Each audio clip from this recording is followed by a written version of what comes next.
hop uncensored, viral breaking news. Oh God, it's Sammy, two stand-up dudes, raw and uncut interviews. Feed the culture in the world, ever changing. The brothers bringing you closer. Mikey tapped in, hottest unbiased content. Like, share, subscribe, leave your thoughts in the comments. Screaming the truth louder than they scream the lies. Unplugged from the matrix, support my God. Podcast that bypass the test of time. Hip hop uncensored, here to open your mind. Bringing you the latest from the world of entertainment. It's time to get into it. Y'all ready? Let's do it.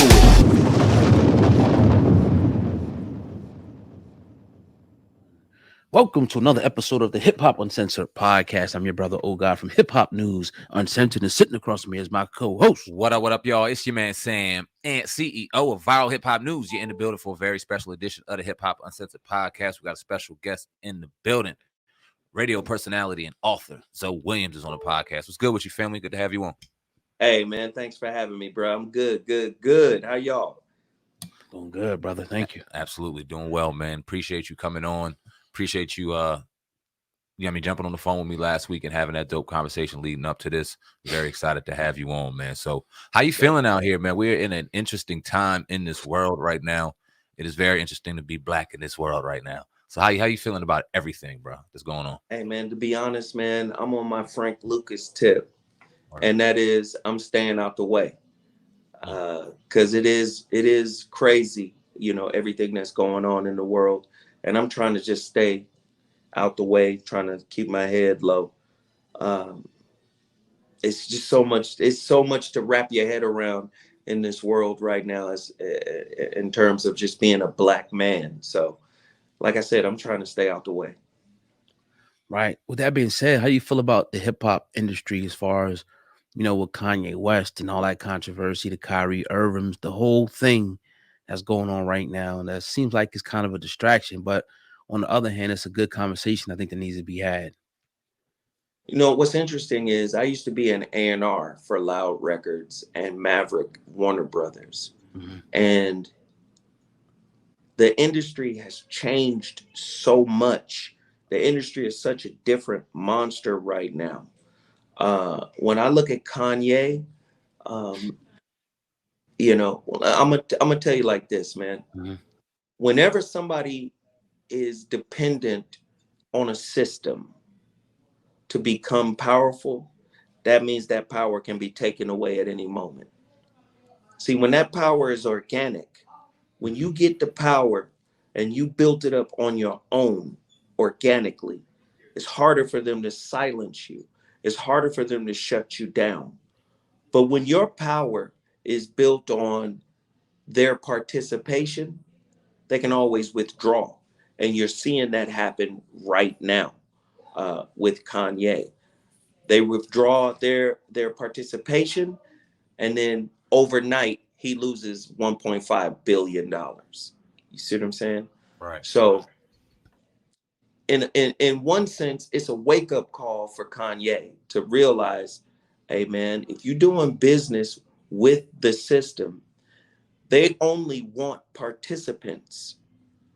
They don't want partners. Yeah. They're not sharing power. Yeah. They're letting you participate within a construct that they control. Michael Jackson learned the same lesson. Michael Jackson reached a certain level of power, but it was still under their influence. Michael Jackson owned Sony ATV Publishing. But the moment he did business with the power structure, sometimes you begin to think, oh, I really got this power. And Mike was like, nah, man, I'm gonna buy people's publishing, like, say, Little Richard, and I'm gonna give him his publishing because y'all won't. And once he started making power moves like that, then you started to see, we're gonna tear Mike down. Yeah. We're gonna tear him down using the same media that blew him up. You see? So Kanye is starting to realize that right now. Hopefully he's starting to realize that right now. So that's my thought on Ye. And it's hard to support Ye. Let me just double back. It's hard to support Ye because Ye will say incendiary things about his community, right? slavery was a choice, things like that. And then recently, the minister comes out and supports Brother Ye. Yeah. And then Ye publicly, no, it's all love, but we denounce that. And I see that as a slight. If you see it as a slight, you from Chicago, the minister is from Chicago. First and foremost, acknowledge the minister respectfully, bruh. He didn't have to come out and speak on your behalf. He was advocating for you. So don't go back to the same system that's you being used to tear you down, to sow seeds of division. If you want to talk to the minister, you big enough, you powerful enough to use back channels to reach out to the minister and say, hey, brother, what did you mean? I'm confused. You supported me here, but I felt like you slighted me here. Was that a slight? Handle that shit. I'm sorry. Handle that stuff behind. You gotta do, bro. Handle that behind closed doors. Don't go to the same system. You on platforms talking about the minister just days after he supported you. So it's hard to support and back Kanye when he does some of this double talking. Do you think, as Dave Chappelle, put only Dave Chappelle can, did Kanye's mess get Kyrie in trouble? I think so. And I think that SNL set that Dave did was brilliant, by the way, because he used his artistry to show the hypocrisy, not only in the entertainment industry, but in the world at large. And I thought it was a brilliant piece. And yes, I think it did get Kyrie into some trouble, because technically what Kyrie did is not considered anti-Semitic. He posted a link with no caption. He didn't say anything. He didn't say this is the greatest movie ever. He didn't say this is the truth. He just posted a link and didn't put a caption on it. So again, I think Kyrie was a bit of collateral damage from what was happening with Kanye. Right. What do you see the end game of all this being? Do you think it's time that, because you said building up your own power structure, which I agree with you, is it time for us to really do that? Or is that ever going to happen again in America, do you think? What's your thoughts on that? Because it seems like as long as we're hooked up to these systems, like you said, they can keep destroying you and destroying us if we go outside of the box of what they want us to be or say. Again, the bottom line is America has never had the best interest of Black folk. In 1865, when slavery was officially ended, it still took 3 years for a group of slaves in Texas to even get the word. So again, America has never been a full-on advocate for Black folk here. There is an opportunity for grasping power, but some of the people, brothers and sisters, who participate in this racist system can grab it by simply saying, you know what, I'm not showing up to play hoop today. I'm not showing up to play football today. All of us are not showing up. And I think, especially in the NBA, we had that moment with Donald Sterling. When Donald Sterling, the then owner of the Clippers, was talking real reckless about Magic Johnson and calling people nigger and negro, niggas and whatever, there was a moment where the Clippers could have just said, you know what? We're not showing up as long as he's here. We're not showing up. And that would have disrupted the whole NBA system to have one of their teams opt out of all the games. We're forfeiting all of the games until this guy is gone. But this guy was overpaid $2 billion, and he wasn't put through any of the rigors that Kyrie is facing today. So there is a moment where people who participate in these systems can stand up, but they have to be willing to take it on the chin for a certain amount of time in order to make this point very clear that you don't get to disrespect our people. Dope. Appreciate that. I want to go back. Let's take us back, man, because I remember you from the Foxhole with Jamie Foxx, your relationship, Yes. personality. Back there, I remember hearing Zoe Williams, and then obviously I remember you on 5150 with Corey Holcomb and the crew. Yes. Now you're doing your own thing. You're working with Tavis Smiley now, man. You've been around a lot of very, very legendary people within the radio game, comedy game, hip hop game, etc. How'd you get into it, man? Talk about your humble beginnings and how it led you to what you're doing right now. What's really interesting, my homeboy James Broadway, who's a legendary West Coast producer, I liken him to Dr. Dre. You know, he's Dr. Dre without the fame. But James Broadway at the time, in the early 90s, was an A&R person for MCA. And at that time, he was producing records for Big Daddy Kane. He produced the records for King T, legendary West Coast rapper here in Compton. He produced his King T for Life album. And while they were doing that, I was actually rhyming. And I made a decision to stop rhyming because of the thematic change in hip hop. Hip hop went from being lyrical and braggadocious and fun to this gangster narrative. And I felt personally, because I was in my 20s at that time, I felt personally that it was taking a toll on my spirit. I was a very aggressive cat back then.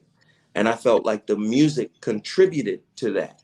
So I started to shift away from that. And I told Broadway, I said, Broadway, hook me up with Steve Rifkin and get me an A&R gig like the one you got. And to my surprise, Broadway called me and said, yo, you got a meeting with Rifkin on this day. I was like, what? What? And I went to the meeting and Rifkin did me a solid. Rifkin was like, you James's guy. So this is what I'm going to do. I'm going to give you some business cards. I'm going to give you an 800 pager number. And he said, you just got to figure out the game from there. And, you know, that's how it happened.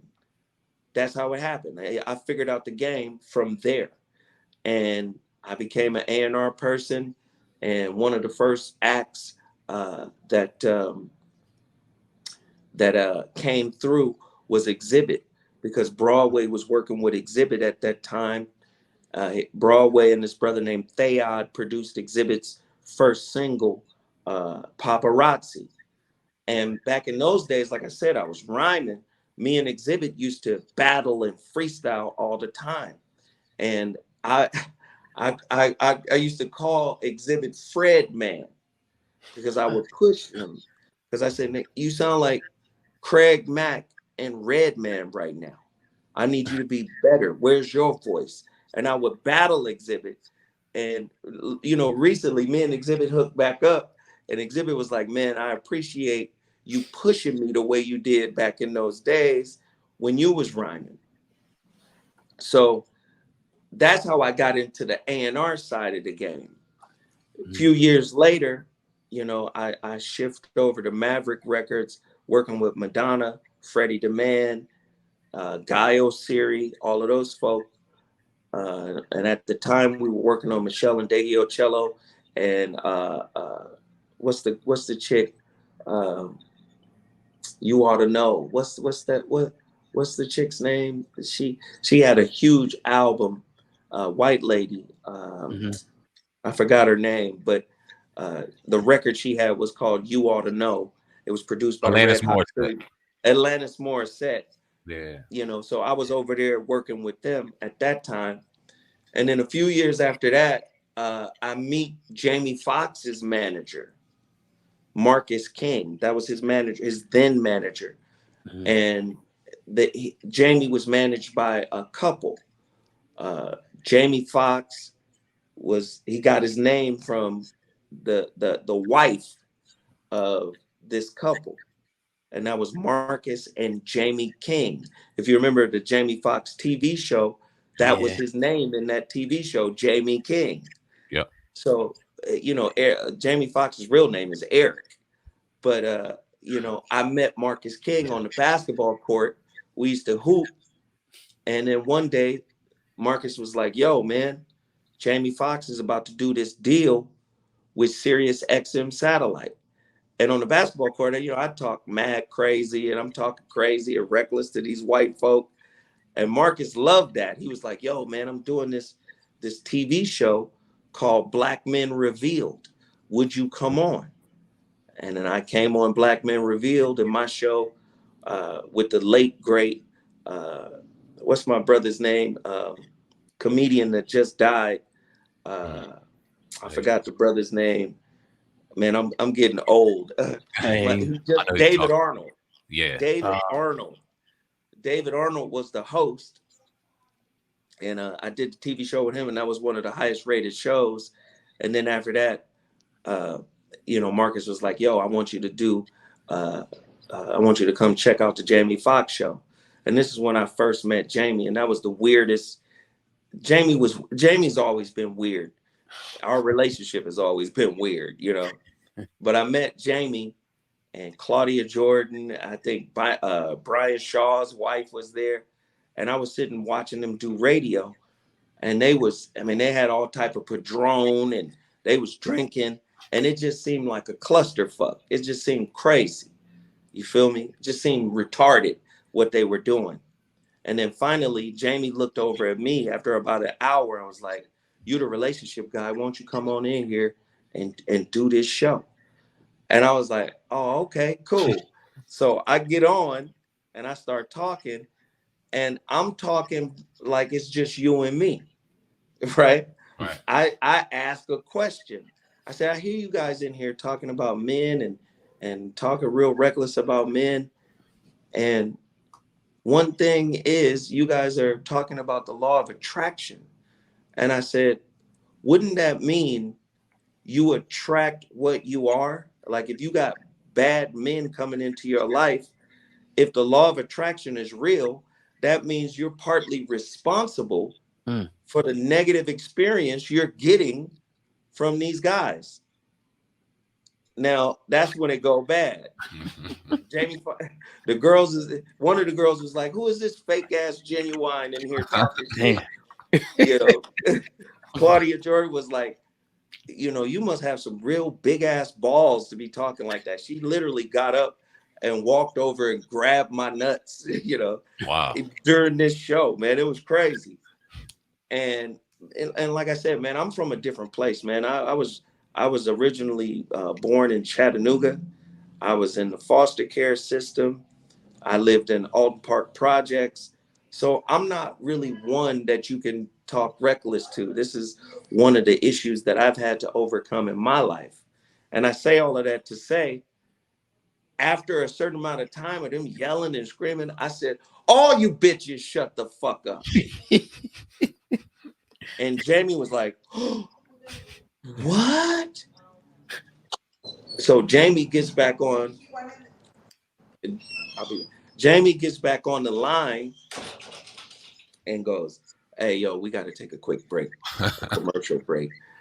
And then after they go to commercial break, he go, Marcus, who the fuck is this nigga, man? This light-skinned nigga crazy than a motherfucker, man. And that's how me and Jamie met.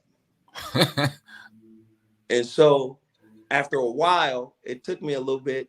After a while, Marcus King says, all right, I want you to come back to the Foxhole, but I want you to go on Speedy's Comedy Corner, where there's a round table of comedians. And he says, I want you to be the voice of reason. He said, I know you can joke with motherfuckers. I know you funny and you can joke with cats, but I don't want you to joke. What I want you to do is give the information and the knowledge that you have. I said, all right, I could do that. And from that show, it blew up, of course. Rodney Perry was on that show. The great Corey Holcomb was on that show. Tiffany Haddish, everybody was on that show. Louis Dix. And so what comes from that is I get my own show, The Voice of Reason, on Sirius XM satellite. And that show took off. Mm-hmm. It took off, man. It blew up. This 2008, it blew up. And after about a month or so, I get word from people in the office that Jamie is on some low-key hate shit. Damn. Like, why is his show doing so well? What is he talking about that ain't everybody else they talk? What? Why? And then one day, one of the sisters who told me what he was saying said, why don't you just go see the show? Why don't you just go in and peep the show? Right.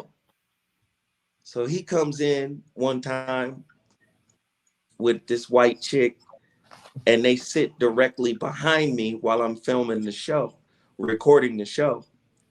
And then he tells the engineer, set up the microphone, set up the mic. He sets up the mic, and then Jamie gets on. He goes, hey, man, I just want to apologize for what went down on the last show. My show is full of a bunch of heathens, but I really can see that you doing your thing. And I was like, cool. The motherfucker was on there singing, and, you know, he was doing his Jamie thing, you know, and it was cool. And I thought from that moment, we was good.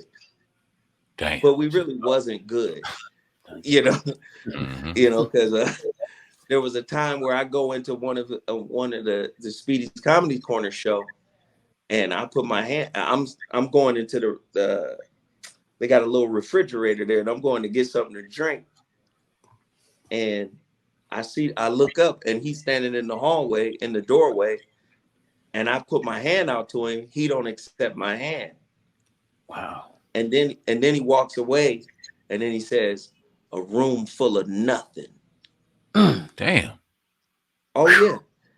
He was like that. And you know, he's always been like that. Just a weird ass nigga, you know what I'm saying? No disrespect to the brother, just weird, you know what I'm saying? Like just awkward motherfucker. Right. So that's how I got my start, actually my first start in radio. And from there, you know, I meet Corey Holcomb. Me and Corey hit it off great. We have a unique chemistry together. We like Hoppy and Smitty from Sanford and Son. I be saying, you know, deep, articulate, and intellectual shit. Not that brother's a very intellectual brother, but the way he says it is very street oriented. So I'll say some deep shit, and then he'll go, and for the regular niggas, and then he'll break it down in their language. So that's how the 5150 show blew up, because Corey was on Speedy's Comedy Show Corner for a while. And then after, maybe a year after I got my show, then the 5150 show came on Sirius XM. And then that show took off. It blew up. So that's my start in radio. Dope. Great start. I heard you mention Loud Records. Yeah. Did you ever come across a work with Big Pun? Or was this a different time? Big Pun came after I left. Rifkin, listen, man, like this shit's crazy, man. Like I got stories, dog. Rifkin said some of the most racist shit to me ever. Wow. And was about to get scraped in that motherfucking office for saying it. And luckily for him, he didn't say it directly to me. Right. So at the time, in the 90s, we had a hip hop artist, the first act to be signed to Loud Records for a full album was a rap group out of Pasadena, California called Madcap. Madcap, I'm from Pasadena. I rapped on that album on a track called The Dopest Verse. Me, an LA rapper at the time, people knew him later as LQ, but back then he was known as Laquan. You know, he had a record out in the 90s called Now As the Beat Turns. Me and Laquan became a group, and we rapped on The Dopest Verse, produced by James Broadway on that Madcap album. I'm the third MC on The Dopest Verse rap record. So I'm still tight with Madcap because they from Dena. My homeboy Damon Cole comes out of Madcap and becomes a movie producer. He just produced a movie called Karen, you know. Yep. And he produced Baby Mama or with Baby Daddy with Method Man and what's the comedian? My brother You from talking saying about Eddie Griffin. yeah. Griffin. So he produced that movie with them. So one day I get a call from Damon. Damon is like, "Yo, man, when is my record release?" And I was in one of those meetings, and I said, "Yo, your shit's supposed to come out. Your second album's supposed to come out in March." So he goes back and calls Rifkin and goes, "I guess he gave Rifkin some shit about it. Man, why is my album coming out so late? Woo, woo, woo." I don't really know the conversation. But one day I go to work at Loud, and I go to lunch, at 12 o'clock normal. And while I'm at lunch, I guess Rifkin hears that I told Damon when his album is coming out. And I'm new to the game. I didn't know you're not supposed to share inner office shit, whatever. So he said something about nigga. He said something, that nigga or some shit. Now the whole office is shook by this, but they don't say nothing. When I come back, I got a message from his assistant that says Steve Rifkin wants to see you. I said, all right, cool. Before I go into the office, one of the sisters in the office goes, he called you a nigga. Damn. I said, what?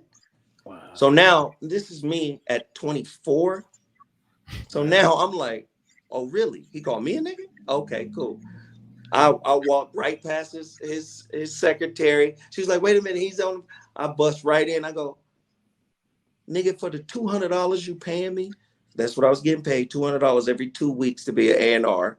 Damn. I said, for the $200 you paying me, I will throw your ass off this motherfucking balcony. I said, man, you better get this shit right, nigga. I'm not your nigga.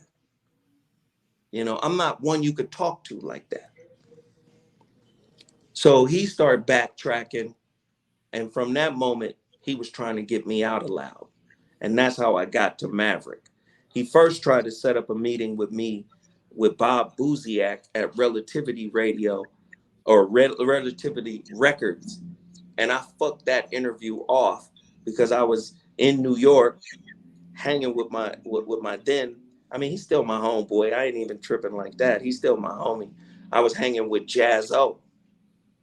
Okay. And Jazz-O came to my hotel, and what happened was I didn't understand New York life. So I got up late. I'm still on West Coast time. I get to the meeting late. They wanted me to be the A&R. And then Bob Buziak asked me, he was like, yo, what do you think of Bone Thugs and Harmony? And at the time, like I said, I was a backpack rapper and now turned to A&R. So that's what I'm looking for, right? I was trying to sign Razkaz at the time. And, Razkaz took a deal that I offered to him and took it to Priority. And that's how Razkaz gets to Priority, because I was trying to get him off of Patchwork Records. And basically, from that blow up with Rifkin was like, I got to get this motherfucker out of here because he not like the rest of the brothers here. This motherfucker will fight me, especially over some disrespect like that. He will fight me. And he got me after the Relativity shit fell through. He set up a meeting with me and Freddie Demand at Maverick Records. And at the time, I didn't even have a car. I walked to Maverick from Loud Records. It was literally around the corner. And I met with Freddie for about 20 minutes. And after that 20-minute meeting, I became the senior VP of Black Music A&R at Maverick Records. So I got an interesting story, bro. Yeah, man. Damn sure interesting. We can trying to get the important questions in, man, because we could talk for days about all these stories and shit, bro. We got to get you back on. No, we pressed for time, but You talked about how your love for hip hop kind of shifted once it went from the more conscious, braggadocious side to more the gangster style. And we see what's going on today in current hip hop with the rash of violence. We unfortunately lost Takeoff probably about 10 days ago now. He ain't the only one. We've been losing him for years now. We see him getting locked up. We see him getting caught up. You know, it was interesting to me. I seen Akon. I don't know what he was doing an interview on, but he said if Young Thug were to snitch in his RICO case, his rap career is over. Seen it on my way to the studio, and I'm laughing because I'm like, okay, why does that only seem to pertain to the brothers? Because you got a Mexican dude, 6ix9ine, that snitched and ratted and gloated and bragged about it, and now he just came back to New York saying he's about to claim his city again. That's the level of disrespect this comes to. So why does it seem like it's only us toward this culture that all of these terrible things happen? We got to check in. We got to do this. We got to be careful. Why does it seem to only happen to us? So I know I just asked a lot, but in a nutshell, what do you think about the current state of hip hop and how it is affecting our people? Well, you gotta realize this, man. Music is the social game rules of a society, right? So Marvin Gaye taught us how to talk to women, right? All of the legendary crooners from back in the day, through their music, taught us how to interact with women. But when you get the thematic shift in hip hop to down with hoes, up with bros, money, clothes, and hoes, what you now find is a traumatized, dysfunctional, wounded people who can only extrapolate power from putting each other down. That's what you find in this style of music. You talk about 6ix9ine. 6ix9ine got a community though. What is he? Latin? Mexican? What is he? Puerto Rican? Yep. They all can go back to their place. I can go to Puerto Rico. I can go to Mexico. I can go wherever. Where you gonna go, brother? Brothers can't go nowhere because we here, right? And we lack knowledge of self, and we lack a sense of self. So the only way to feel powerful is to stunt on one another. I got more bitches than you. I got more bread than you. I got more everything than you. But really, you still a pawn. All you got to do is run aground with the powers that be, i.e. Ye, and you're going to find out that you really are powerless. You ain't got no power, except when you're talking shit about your own. And that is the nature of the music that we're feeling today. Everybody talking shit about how large they are, how dope they are, what makes them dope. Listen, I come from an era of hip hop where if you was doing selling drugs, or you were in the game, you didn't talk about that shit. That's not some shit you talk about. Or if you were in a gang and you was really putting in work in the streets, you didn't talk about that. That's not some shit you want to promote, right? You didn't want to bring that heat on yourself. Now you see this new form of music. What are they calling it? Trap, not trap. What is the other shit they call it in New York? Drill. Yeah. Now, certain states are trying to use your records as evidence. Because in this generation, y'all get to talk about what you've done, and you have a sense that it won't incriminate you, but it really will, because real motherfuckers do real shit. Like KRS-One said it, real bad boys move in silence, but not for this generation, not for this culture. And really, if you look at who they talking about, who they got beef with, it's really always our own people. And really, it's just to me, it's a sign of our dysfunction. It's a sign of how far we've fallen.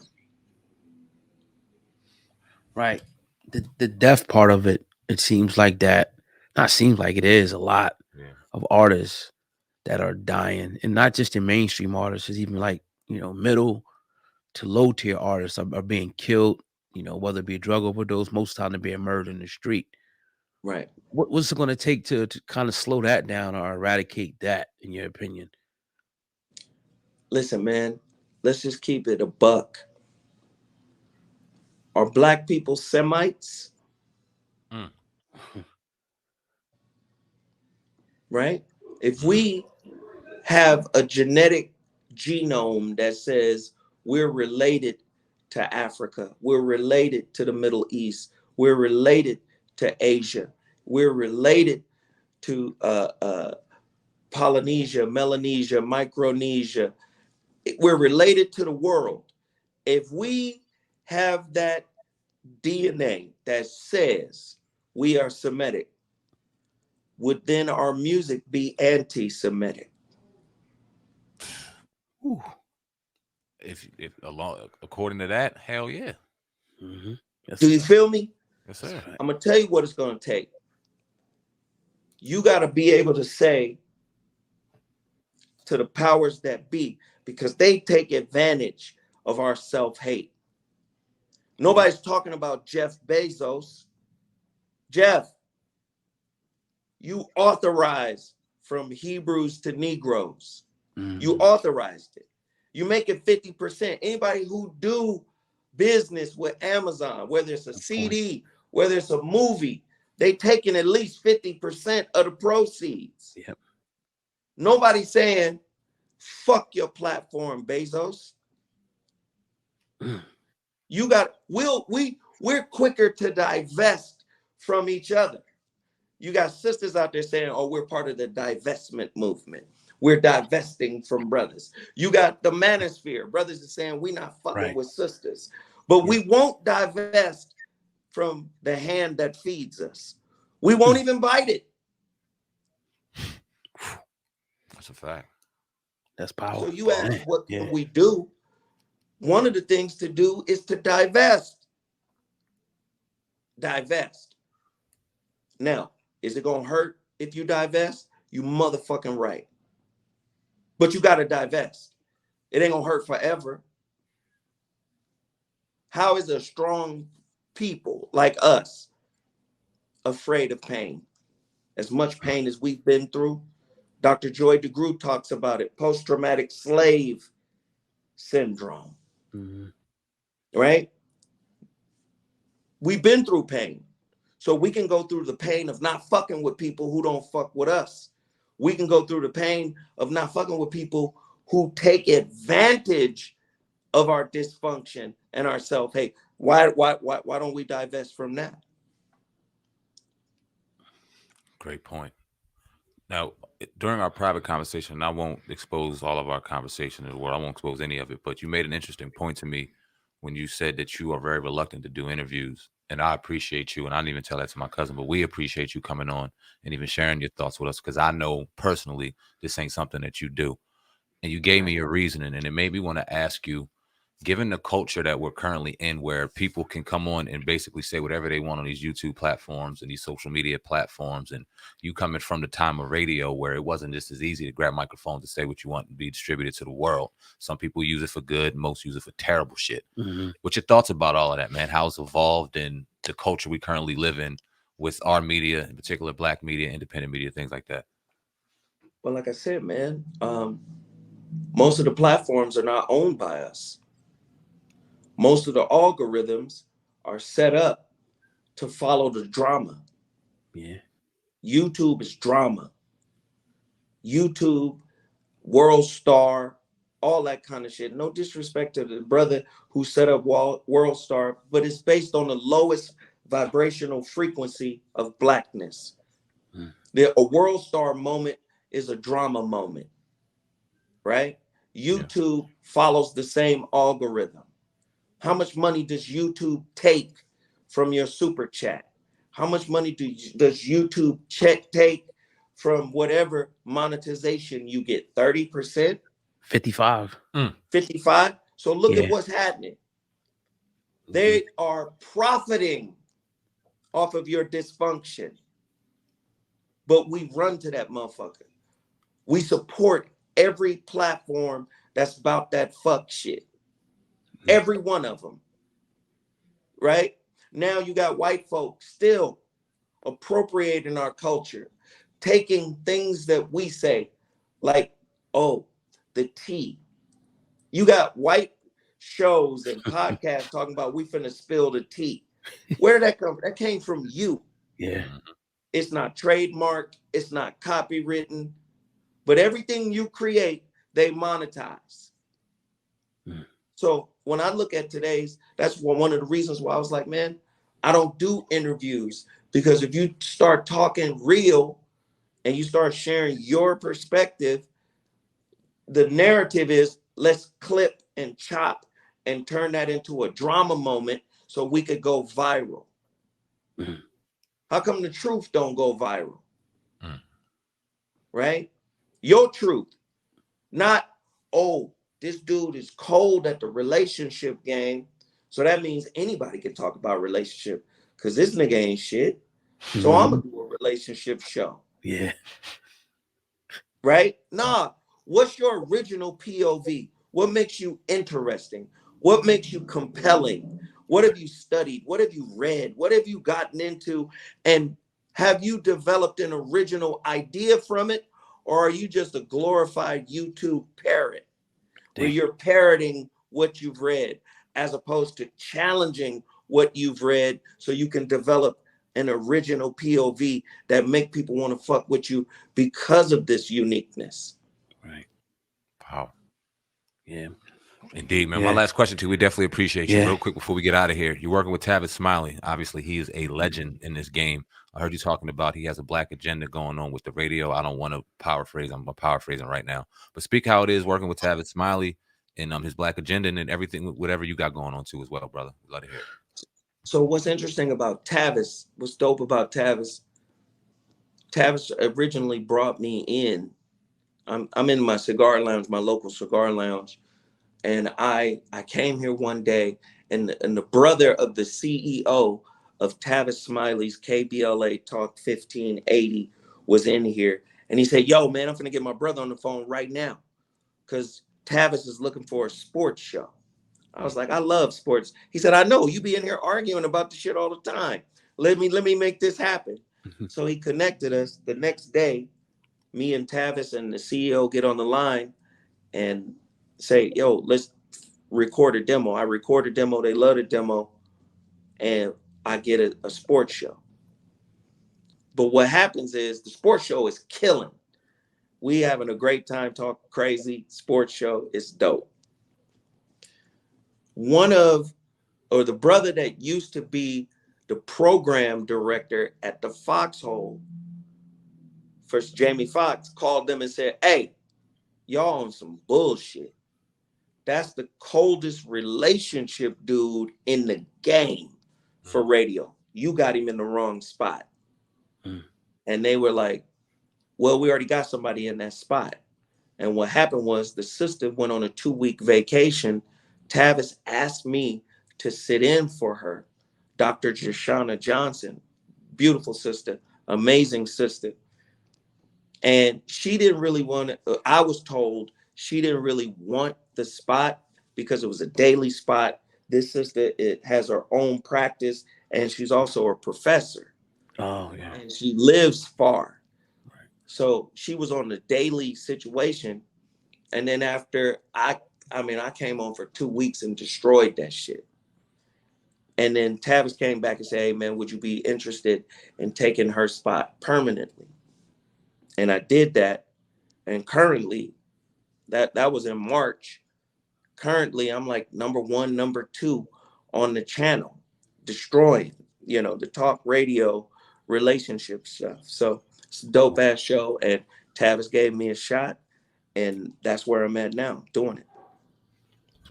Indeed, man. We appreciate your time. Zoe Williams on the Hip Hop Uncensored podcast. Hey, brother, let us know where they can find you, where they can follow you, man. And we definitely appreciate your time, your wisdom, brother, for sure. Hey, listen, I broadcast live every day from 7 to 9 p.m. through my YouTube channel. Subscribe to the YouTube channel. The channel is called The Zoe What Show. All one word, The Zoe What Show. I broadcast every day. From there, you download the KBLA Talk 1580 app. Man, that's what I'm doing over there. Of course, I got 3 books. My 2015 release is called The Relationship Dismount, How to Stick the Landing When Exiting a Toxic Relationship. That is the most critically acclaimed book that I have so far. My 2019 book is called The Holographic Relationship. And in that book, that's where I like to think Jada got entanglement from, because that's one of the chapters where I talk about relationship entanglement.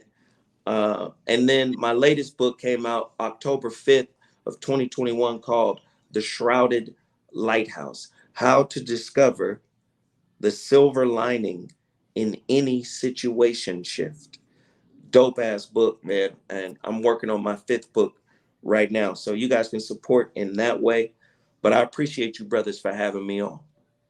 We appreciate you. Zoe Williams on the Hip Hop Uncensored Podcast. Salute. Salute. My brother. Thank you.